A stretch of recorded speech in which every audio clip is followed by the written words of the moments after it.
Assalamualaikum warahmatullahi wabarakatuh.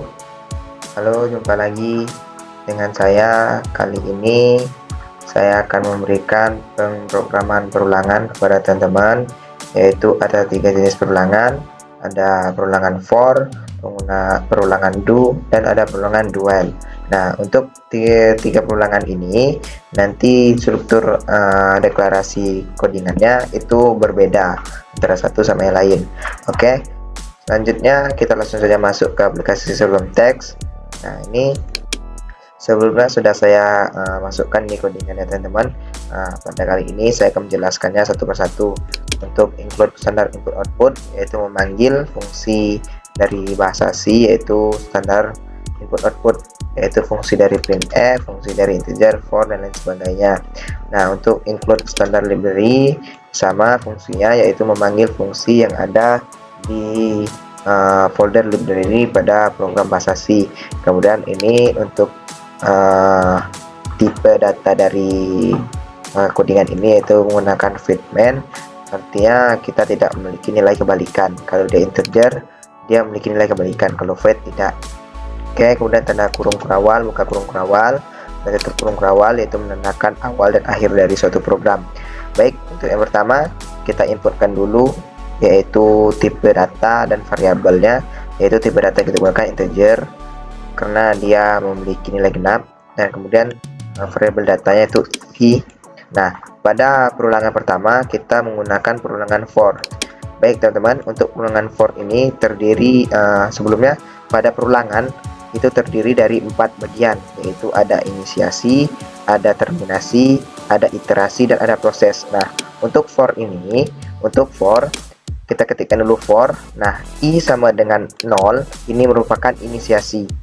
Apa itu inisiasi? Inisiasi itu adalah nilai awal yang kita berikan. Oke, inilah inisiasi nilai awal, berarti i bernilai 0. Nah, titik koma artinya dijalankan. Kemudian setelah ada inisiasi, ada terminasi. Apa itu terminasi? Terminasi ini adalah akhir dari suatu data yang kita inputkan. Misal ini nilai awalnya kan berarti 0. Nah, dia akan berhenti jika nilai i ini lebih kecil dari 5. Artinya i sama dengan lebih kecil dari 5, artinya i sama dengan 4. Oke, seperti itu. Nah, selanjutnya setelah inisiasi ada terminasi, kemudian ada iterasi. Iterasi ini adalah proses apakah i ini ditambah atau dikurang. Misalnya sini kita beri kasus yaitu i sama dengan 10 dan akan berhenti ketika i sama dengan 0. Nah, untuk iterasinya berarti i min. Kenapa? Karena 10 dikurangi, kan dia awalnya 10, nilai datanya 10, kemudian dia akan berhenti ketika i sama dengan 0.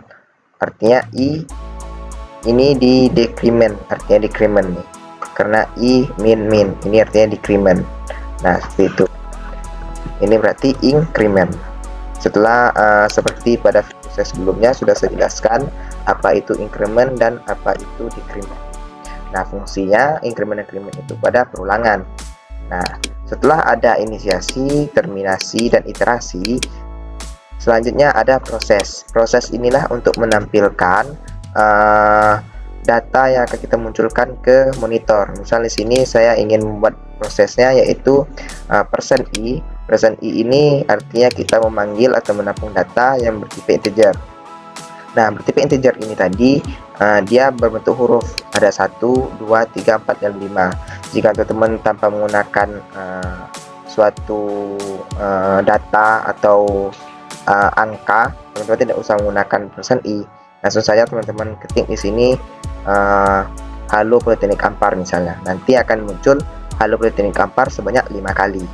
Kenapa 5 kali? Karena dia berhenti jika i bernilai lebih dari 5. Nah, untuk selanjutnya yaitu ada /n, yaitu membuat barisan ke bawah. Artinya Halo Politeknik Ampar nanti ke bawah, bukan ke samping. Nah, ini ada i plus 1. I plus 1 ini gunanya untuk memberi nilai pada %i. Kenapa kita memberinya i plus 1? Jika tidak kita beri, maka nilai i ini akan terbaca yaitu nilai integer, yaitu bernilai 40 402.000 atau 420.000 kalau nggak salah. Ini untuk angka bilangan dari persen I. Nah, makanya kita beri nilai I ini plus 1, artinya nilai I 0 awalnya. Kemudian ketika diproses, dia membaca persen I yang awalnya 0, tetapi dia membaca lagi I plus 1, artinya yang awalnya 0 ditambah 1 menjadi 1. Maka nanti dia berakhir menjadi 4, I lebih kecil 4. Karena dia di I plus 1, berarti jadi 5. Jadi dari sini sudah terbaca ya, sudah kebayang nilai yang muncul yaitu 1, 2, 3, 4, dan 5. Ini untuk perulangan for. Selanjutnya ada perulangan while. Karena pada perulangan ini ada 3 tadi ya, for, while, dan do while. Nah, untuk perulangan while, yang pertama kita beri inisiasi. Inisiasinya di atas atau di awal ya. Inisiasinya yaitu di awal while ini. Di awal while ini, di atas while yaitu A sama dengan 0. Nah, while dalam kurung terminasi. Nah, ingat ini untuk struktur codingannya. Jika for ini inisiasi, terminasi, iterasi, dan proses. Kalau untuk while, inisiasinya di atas, kemudian codingan while-nya, kemudian terminasi, proses, dan iterasi. Nah, fungsinya sama, yaitu inisiasi untuk memberikan nilai data awal, terminasi yaitu untuk akhiran, kemudian proses, dan ini ada iterasi. Iterasi ini adalah fungsi dari A ini ditambahkah atau dikurang. Cuman berbeda ya antara perulangan for dan while ini, yaitu terletak pada struktur perulangannya atau struktur codingannya. Nah, ini untuk while. Kemudian ada do while. Ini untuk perulangan do dan while. Struktur codingannya yaitu ada inisiasi. Inisiasi itu nilai awal yang kita inputkan, yaitu B sama dengan 0. Yaitu B sama dengan 0. Kemudian do, proses, iterasi, dan terminasi. Ingat perbedaannya ya. Kalau while tadi terminasinya itu dalam kurung. Nah, kalau do while terminasinya itu di akhir. Nah, apa perbedaan sih antara for, while, dan do while ini? Perbedaannya jika for dia membaca dulu baru dia mengoutputkan. Kalau while dia ini membaca juga baru menginputkan. Berbeda dengan do while. Do while ini dia menampilkan satu bilangan dulu baru dia terminasi. Misalnya gini, nilainya do while ini dia tidak boleh menjadi 0, dia harus 1. Makanya ketika kita membuat ulangan do while, dia harus menampilkan 1 dulu. Misalnya ini di bawah dari 0 misalnya ini 0, ini menjadi 1. Nah, dia harus menampilkan 1 dulu baru tampilkan bilangan data selanjutnya.